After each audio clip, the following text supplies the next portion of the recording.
Background: due to medical reasons, I lost a baby when I was 22 and have been unable to conceive since. Doctors say I have a 15% chance of ever becoming pregnant. In December 2013, Richard, brother-in-law, and I got into an argument when I threatened to call CPS if he left a party with my niece while tipsy. Edit: Richard has totaled 3 cars, had 2+ DUIs, been in rehab, but always gone back to drinking. He broke his leg in one of the crashes. He has ruined several events while drunk, and I was not about to let him potentially K my niece on icy roads. I hope no one else thinks this makes me a B for doing it.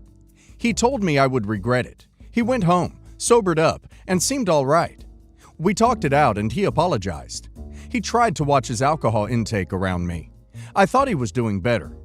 March 2014. I got married in the middle of March. Tyler, husband, 28 years old, was hesitant to invite my sister, Claire, 24, and Richard. He said something always went wrong when they were around. I should have listened. Claire promised to keep an eye on Richard because he has a tendency to become obnoxious when drunk. We had about 50 guests, and Tyler wanted to allow people to give speeches. We had a videographer set up to record them.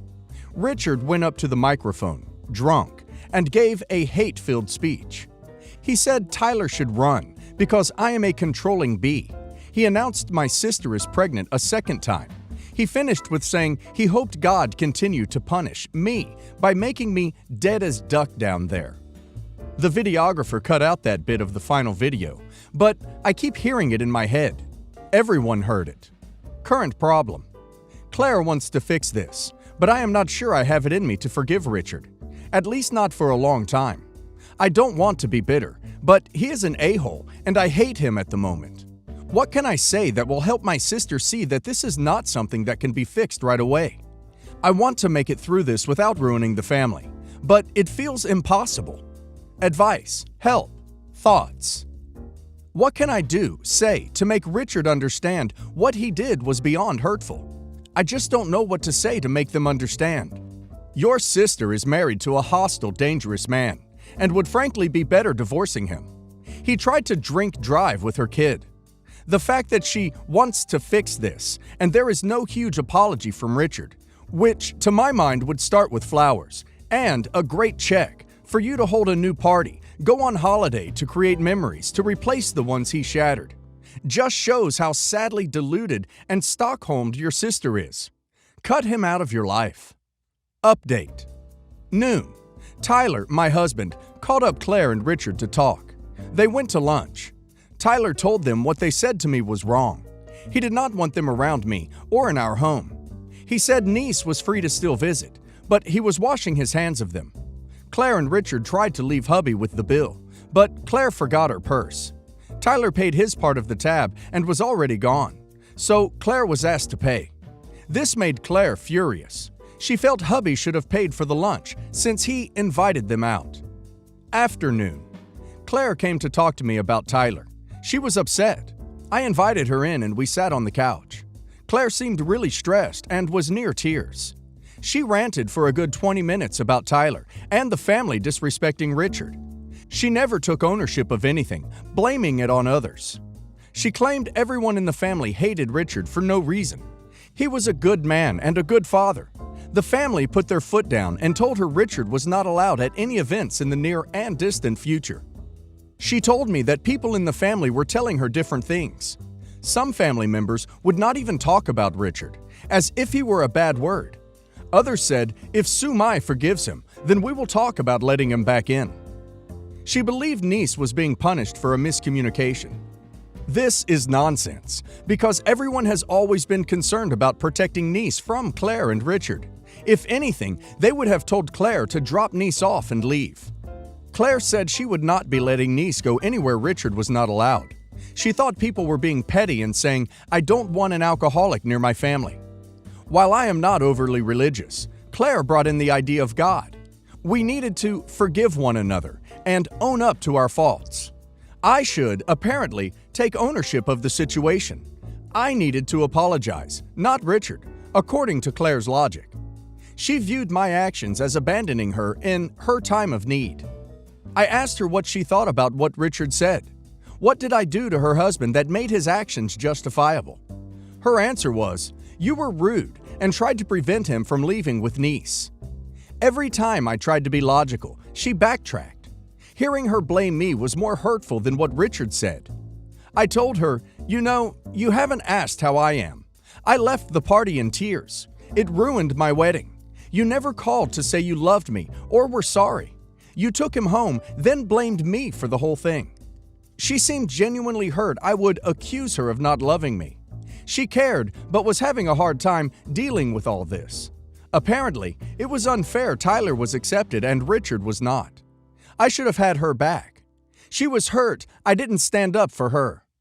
I asked her if Richard drank at home. She gave me a vehement no. There was nothing wrong with her family. She told me to stop acting like she was in a bad situation. She was not. I finally told her that I couldn't have Richard in my life. I loved niece, but Richard, and her by association, was toxic. I believed Richard's drinking problem would get them K'd one day. Niece could die, or worse, become paralyzed, mentally handicapped, or lose a limb. She didn't seem to grasp that Richard wasn't allowed around because he was obnoxious, hurtful, cruel, and crass. They should not have to deal with him just because she married him. Booze is not an excuse, and it never will be. Outcome. I let her know if she needed help leaving him, I would be there. I would take niece at a moment's notice. I would always love her and the past we shared. However, I believed Richard to be a dangerous alcoholic due to the crashes, the broken bones, the DUIs. I was not going to sit there and watch him destroy her. She looked at me, mouth open, and tried to make excuses. Richard is stressed. The whole family was abandoning her. I told her that I would think about accepting him back into my life if, and only if, he got the help he needed, apologized sincerely, and was sober for 2 years plus. She stormed out of the house. I won't see her for a long time. I hope she takes this to heart, but I finally said what needed to be said. Thank you all for the support. I cannot believe the extent to which he has brainwashed her into thinking that his behavior at your wedding was okay. You're definitely making the right decision. I went no contact with my sister because she couldn't respect my privacy. She would insert herself into all of my personal affairs, extract information from my friends under the guise of a caring family member, and then gossip about me to our relatives. Because she's highly educated, law school, people tend to respect her and take her word as gospel, but she's actually very manipulative, and she hasn't been able to maintain a single romantic relationship for more than a couple of months because of how controlling and twisted she is. She's in desperate need of some attention, and so she has taken it upon herself to squeeze into my life in the most destructive way imaginable. At one point, she actually hacked my phone, and I don't mean hack in the sense that she guessed my passcode correctly. She gained remote access to it and kept track of all my texts, emails, and phone calls.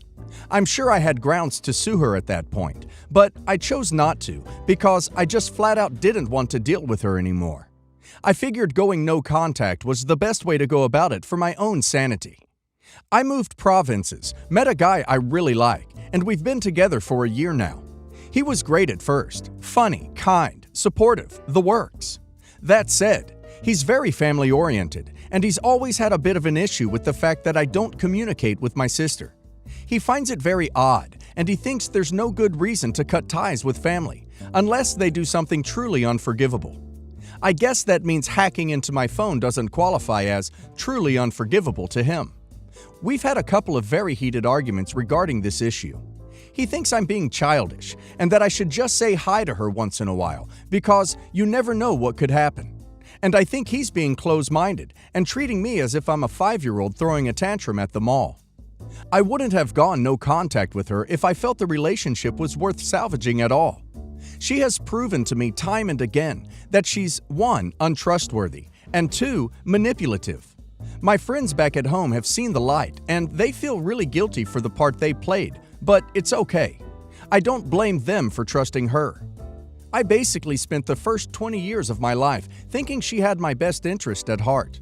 constantly convincing myself that it was normal for an older sibling to tailgate and publicly harass their younger sibling, and to basically break into their home by stealing the spare key that was given to their mother for emergencies, just so they can snoop and then inquire as to why their 22-year-old younger sibling needs condoms. Anyway, I've been thinking about going home for the holidays, and I recently mentioned this to boyfriend, who was very supportive of the idea. The plan was for him to come home with me so we could spend the holidays together. When I mentioned this to my parents via phone call, they were very happy. I hadn't seen them for 2 years now. We miss each other a lot. Plus, they're really excited to meet my boyfriend. Although I'm no contact with my sister, I do still keep in contact with my parents. I figured 1 week at home wouldn't be that bad. For that reason, I've booked my flights and bought a few gifts, including a gift card for her. I know, gift cards are so impersonal. But honestly, she's lucky I'm thinking of her enough to buy something at all, considering what she's put me through. My plan was set. I would go home, introduce my friends and parents to my significant other, spend a week showing him around the city where I grew up, and then fly back. A few days ago, however, I received an email from an unknown sender saying, "Hey, I think it's nice that you're coming home. Your boyfriend was really nice when I spoke to him over the phone the other week. See you soon. Love, Beth."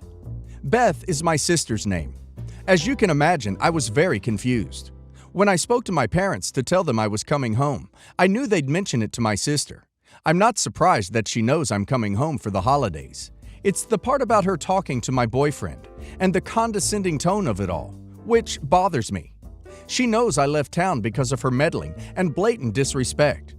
What part of talking to my boyfriend and then emailing me to essentially gloat about it feels at all acceptable to her?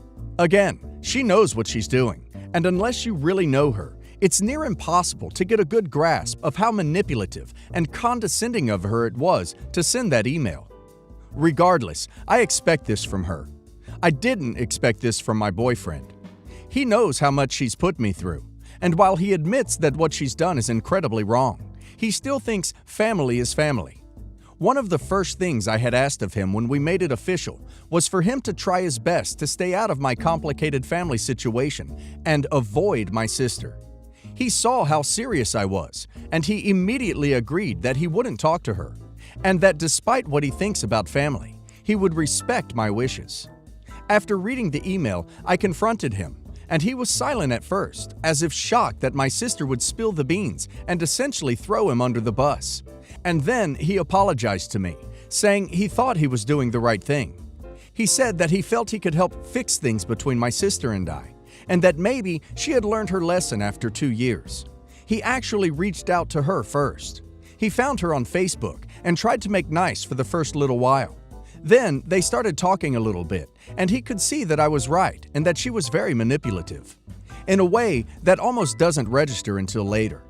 This whole thing lasted only a month or so, the last week of November and a decent chunk of December. He showed me the Facebook messages, as well as the few texts there were, and he said he wanted to tell me right away, but he felt he couldn't, given how badly he had screwed up and how disappointed I would be. He's right. I am disappointed. I'm so disappointed I want to break up with him and cancel my flight, which may sound dramatic, but when you have someone in your life who simply doesn't understand the concept of respect and boundaries, you'd be surprised at the lengths you're willing to go in order to avoid them and their damage. That said, I could just be misdirecting my anger. I'm so angry and hurt right now, I don't know what to do, and I don't want to make any drastic decisions until I feel more level-headed. Yes, he did do the one thing I specifically asked him not to do, but he did it with the best of intentions, and he didn't try to deny it or excuse his actions when I confronted him. He apologized, admitted he was wrong, and showed me everything. As much as I want to forgive him and move on from this situation, I can't get over the fact that he would do this. The one time I decided it's okay to go home and visit, something like this happens, days before we're supposed to fly out. What should I do?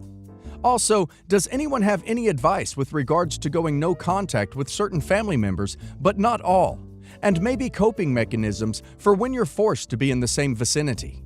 I've heard of the gray rock technique, but I don't know if that's something that could work for me, given the nature of my sister's nonsense. If someone hasn't dealt with a malignant narcissist before, it's like leading a lamb into a pit of lions. They have no concept of what they're about to experience. First of all, I think you should cancel your trip. You know your sister will make you miserable and will try to inveigle her way into your life. If you want to see your parents, meet them at a neutral location. Ensure they know not to involve your sister and have an escape plan. While I think that your boyfriend was well-meaning, he completely ignored your warnings and broke his promise to you. I can certainly understand needing space from him to decide whether to stay in the relationship. If you decide you just can't trust him after this, then end the relationship. The night before our wedding, my fiancé called me to tell me he was ending our 3-year relationship because he didn't want to get married. I was devastated, but my family helped me get through it. He tried to come see me a week after to explain, but I refused to see him, and my dad kicked him out. We haven't spoken for 5 years until he reached out to me 3 months ago. We spoke, and he explained his side of things. He claimed he never wanted to get married so soon, but he felt a lot of pressure from my extended family to propose. He said they had been harassing him constantly to legitimize our relationship. This is believable because that side of my family are weird and think dating is scandalous and you shouldn't even look at a boy until your wedding night. He said that on the night before our wedding, he became so overwhelmed with the idea of being someone's husband and at the thought of having to provide for a family, he knew he had to call it off because he knew our marriage would have ended in resentment. He apologized and asked if we could be friends. Fast forward to 3 months later, and we're getting along great. We video chatted a lot during the lockdown, and now that things are starting to open up, we were making plans to hang out again. Then, he asked me last week if I was willing to give him a second chance, and things soured. I told him I need to think about it, but I've been avoiding his calls and texts since. I've explained what happened to some of my friends and family, and I've been given mixed advice. The majority think I should say no and cut contact with him again. But my sister, who was one of the most vocal about how much of a scumbag he was, is telling me to give him a chance and see where it goes. How can I figure out if he's being genuine and doesn't just want to mess around until he finds someone else? If this was you, would you give him a second chance? I personally could never consider giving someone a second chance who asked me to spend my life with them and then backed out the night before. Even if I was willing to forgive and forget, and everything else felt great, I would never feel comfortable that they weren't going to abandon me at any given moment. There is nothing they could ever do to make me feel safe and secure in our relationship. And with such an irreparable issue, I would see no point in giving them another chance. I'd know it would be doomed from the start. It wouldn't even get to the point of worrying about their intentions now or the reasoning back then, which are hardly the kind of things to gloss over, because my inability to trust that person would be fatal to any potential second chance relationship.